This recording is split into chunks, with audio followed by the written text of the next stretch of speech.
अस्सलाम वालेकुम everyone, welcome back to my channel easy English with Uzma. इस तरह के सेंटेंस हम अपनी डेली लाइफ में बोलते हैं ना। जितना खेलना है खेलो, जितना खाना है खाओ, जितना हंसना चाहते हो हंसो। तो इस तरह के सेंटेंस बनाने के लिए हम as much as you want का यूज़ करेंगे, जिसका मीनिंग होता है जितना तुम चाहो उतना या जितना तुम चाहते हो। इसका सेंटेंस स्ट्रक्चर कुछ इस तरह होगा कि सबसे पहले वर्ब का फर्स्ट फॉर्म लगाएंगे एंड देन हम ये एक्सप्रेशन यूज़ करेंगे as much as you want, as much as you want. For example, जितना हंसना चाहते हो हंसो। हंसना यहाँ पर एज ए वर्ब यूज़ होगा, तो हंसने के लिए हम लाफ यूज़ करेंगे, laugh as much as you want. Next sentence है जितना खाना है खाओ।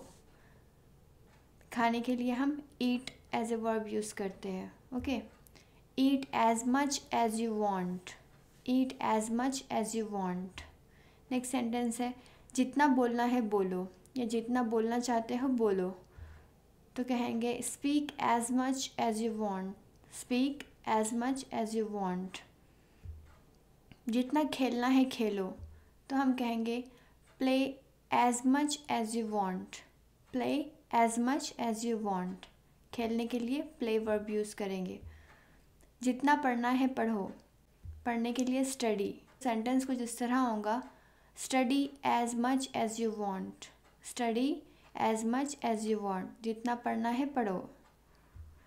जितना सोना चाहते हो सो, sleep as much as you want, sleep as much as you want. अब आप मुझे कमेंट करके बताएं कि इस सेंटेंस को किस तरह कहेंगे। जितना लिखना है लिखो।